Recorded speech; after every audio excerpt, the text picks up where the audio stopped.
Aliran pendidikan konvergensi merupakan gabungan dari aliran-aliran nativisme, naturalisme, dan empirisme. Aliran ini memadukan antara pembawaan sejak lahir dengan pengaruh lingkungan yang diistilahkan dengan faktor dasar dan faktor ajar. Aliran konvergensi ini dikemukakan oleh William Stern, yakni seorang ahli pendidikan bangsa Jerman yang berpendapat bahwa seorang anak dilahirkan di dunia sudah disertai pembawaan baik maupun pembawaan buruk. Penganut aliran ini berpendapat bahwa dalam proses perkembangan anak, baik faktor pembawaan maupun faktor lingkungan sama-sama mempunyai peran yang penting. Kemampuan yang dibawa pada waktu lahir akan berkembang dengan baik tanpa adanya dukungan lingkungan yang sesuai dengan bakat. Sebaliknya, lingkungan yang baik tidak dapat menghasilkan perkembangan anak yang optimal kalau memang dalam dirinya tidak terdapat kemampuan. Aliran konvergensi mengatakan bahwa pertumbuhan dan perkembangan manusia itu adalah tergantung pada dua faktor, yaitu faktor bakat atau pembawaan, dan yang kedua adalah faktor lingkungan, pengalaman, atau pendidikan. Jadi, menurut teori konvergensi dikatakan bahwa satu, proses pendidikan mungkin dapat dilaksanakan. Yang kedua ialah untuk mengantisipasi tumbuhnya potensi yang kurang baik, proses pendidikan dapat dijadikan sebagai penolongnya. Yang ketiga ialah pembawaan dan lingkungan dapat membatasi hasil pendidikan seorang anak. Jadi, dapat dikatakan bahwa semua yang berkembang dalam diri individu dapat ditentukan oleh pembawaan dan juga oleh lingkungannya. Sebagai contoh, anak dalam tahun pertama belajar mengoceh, kemudian bercakap-cakap, dorongan dan bakat itu telah ada. Dia meniru suara-suara dari ibunya dan orang di sekelilingnya. Dia mendengar dan meniru kata-kata yang diucapkan kepadanya. Itu juga dipengaruhi oleh dua faktor, yaitu faktor pembawaan dan juga faktor lingkungan.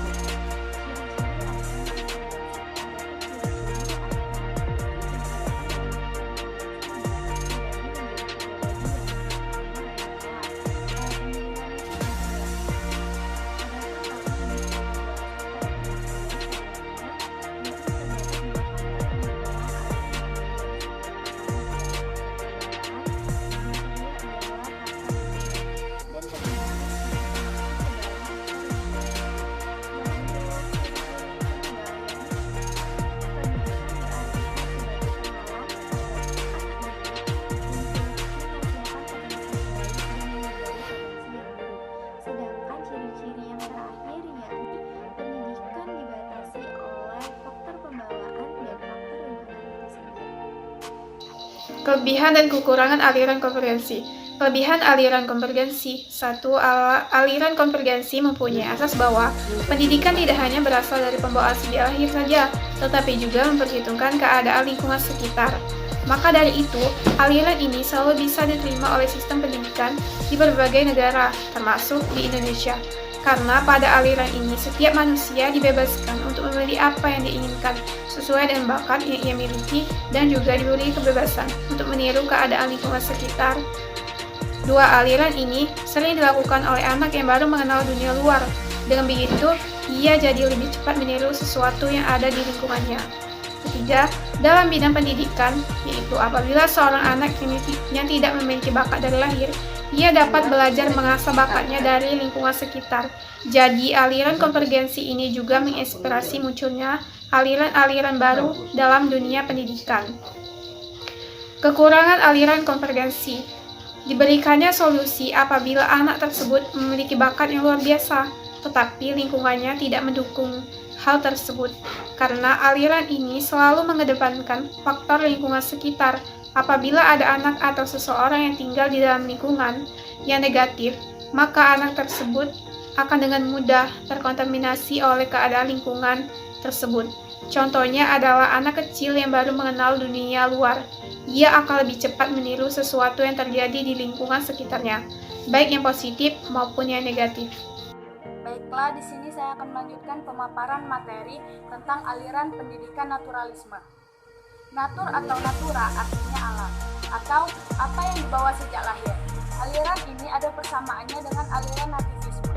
Beberapa ahli menyebutnya dengan istilah sama, hampir sama, dan senada. Aliran naturalisme dipelopori oleh Jean-Jacques Rousseau. Dia mengatakan segala sesuatu adalah baik ketika baru keluar dari alam, dan segala sesuatu menjadi jelek manakala ia sudah berada di tangan manusia. Sedangkan menurut Ilyas 1997, naturalisme berpendapat bahwa pada hakikatnya semua anak manusia adalah baik pada waktu dilahirkan, yaitu sejak tangan Sang Pencipta, tetapi akhirnya rusak sewaktu berada di tangan manusia. Oleh karena itu, Russell menciptakan pendidikan alam, artinya anak hendaklah dibiarkan tumbuh dan berkembang sendiri menurut alamnya. Manusia jangan banyak mencampurinya. Russell juga berpendapat bahwa jika anak melakukan pelanggaran terhadap norma-norma, hendaklah orang tua atau pendidik tidak perlu untuk memberikan hukuman. Biarlah alam yang menghukumnya. Contohnya ialah jika seorang anak bermain api ataupun bermain pisau, kemudian tangannya terbakar atau tersayat. Ini adalah bentuk hukuman alam. Biarlah anak tersebut merasakan sendiri akibat dari perbuatannya. Itu yang nantinya akan membuat insaf dengan sendirinya. Sekian materi dari saya, melanjutkan oleh saya. Baiklah, di sini saya akan menjelaskan tentang prinsip-prinsip aliran naturalisme. Pertama, anak didik belajar melalui pengalamannya sendiri. Kedua, pendidik hanya menyediakan lingkungan belajar yang menyenangkan. Ketiga, program pendidikan harus disesuaikan dengan minat dan bakat dengan menyediakan lingkungan belajar yang berorientasi pada pola belajar anak didik. Kelebihan dan kekurangan aliran naturalisme. Kelebihan utama aliran naturalisme adalah penghargaannya yang tinggi terhadap alam, termasuk anak yang lahir secara alamiah akan cenderung baik. Di mana maksudnya guru yang baik adalah alam itu sendiri untuk berkembang secara alami. Sedangkan kekurangan dari aliran naturalisme yaitu menekankan pendidikan akan berpengaruh buruk pada perkembangan anak, serta berpendapat bahwa anak yang lahir juga dipengaruhi oleh lingkungannya. Jika lingkungan sekitar baik, maka anak tersebut akan cenderung baik. Sebaliknya, jika lingkungan anak tersebut buruk, maka anak tersebut akan cenderung ke arah yang buruk.